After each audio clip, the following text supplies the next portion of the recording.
అశోక్ బాగున్నారా? బాగున్నాను సార్. ఏంటి మీ వాళ్ళ వరుసగా అరెస్టులు మొన్నటిదాకా అయ్యాయి, సరే కొద్ది గ్యాప్ ఇచ్చి ఆపేశారనుకుంటే మళ్ళీ మొదలవుతూ ఉన్నాయి. ఏం చెప్తారు దీనికి సంబంధించి? అంటే రెడ్ బుక్కి ఇంకా రెడ్ సిగ్నల్ పడలేదేమో. ఓకే.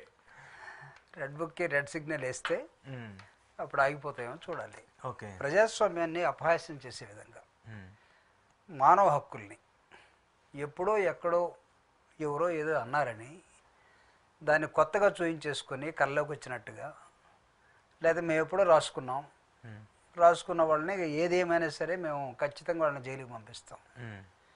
ఆఫ్టర్ పాపం అతను పోసాని మురళీకృష్ణ అనుకుంటాను, సినిమా రచయిత లేకపోతే దర్శకుడు, మంచి యాక్టర్ కూడా అనుకుంటాను. అతను he has always has been surrendered. YSR Congress party కూడా రాజీనామా చేసి, బాబు నాకు ఈ రాజకీయాలు వద్దు, వీటి జోలికి రాను, నా ఆరోగ్యం బాగలేదు, గతంలో నేనేమన్నా ఎక్కడైనా మాట్లాడుంటే క్షమించండి అని చెప్పి అతను వెళ్ళిపోయాడు.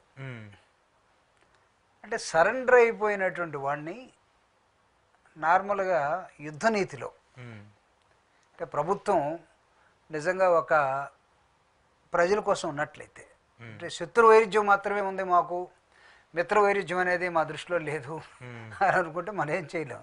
ఒక సరెండర్ అయిపోయినటువంటి ఒక వ్యక్తిని ప్రభుత్వమే ఒక దౌర్భాగ్య స్థితిలో ఒక గూండాలాగా లేకపోతే ఒక రౌడీలాగా, మేము ఎప్పుడో రాసుకున్నాం, ఖచ్చితంగా ఎవరో అడుగుతున్నారు, వాళ్ళ కోసమైనా చేయాలి, ఏదేదో ఒకటి ఉండి చూడండి, ఎవరి కళ్ళల్లో ఆనందం కోసం అన్నట్టుగా చేయాలన్నట్టుగా చేశారు.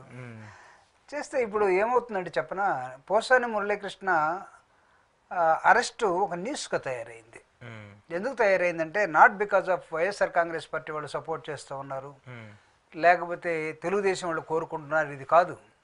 అసలు ఒక సరెండర్ అయిపోయి నాకు రాజకీయాలతో సంబంధం లేదు అని అన్నటువంటి వ్యక్తి మీద నిజంగా అంత పగబట్టాల్సినటువంటి అవసరం ఏముంది? ఇది నెంబర్ 1 క్వశ్చన్. ఈ క్వశ్చన్కి సమాధానం వాళ్ళ దగ్గర ఉంటుందో లేదో నాకైతే తెలియదు, ఉండదని నేను భావిస్తూ ఉన్నా. ఎందుకు ఉండదని అంటే వాళ్ళు ప్రజాస్వామ్యబద్ధంగా వెళ్ళట్లేదు, రాజ్యాంగపరంగా వెళ్ళట్లేదు. మనిషిని నిజంగా ఎప్పుడు పనిష్ చేయాలంటే తనకి ఇష్టం వచ్చినప్పుడు కాదు, తను ఒకవేళ మళ్ళా ఎప్పుడైనా చెప్పిన దానికి వ్యతిరేకంగా మళ్ళీ మాట్లాడితే. ఎందుకు విశాల హృదయం ఒక పొజిషన్లోకి వచ్చిన తర్వాత ఎందుకు ఉండాలి? రాజశేఖర రెడ్డి గారి మనస్తత్వం చూసారా?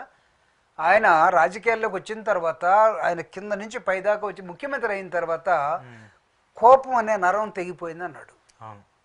తన తండ్రిని చంపేస్తే ఏ బిడ్డకైనా కోపం ఉంటుంది కదా, వదిలేసేయండి వాళ్ళని, వాళ్ళ దేవుడు చూసుకుంటాడు, వాళ్ళ పాపాన్ని వాళ్ళు పోతారు అన్నాడు. సో ఇదేంటి అసలు? పోసాని మురళీకృష్ణ గారు తనకై తాను టోటల్గా నిర్వీర్యం అయిపోయి, నేను ఇంకెక్కడికి పోను, నేను ఇంట్లోనే ఉంటాను, నేను నా భార్య నా కుటుంబం.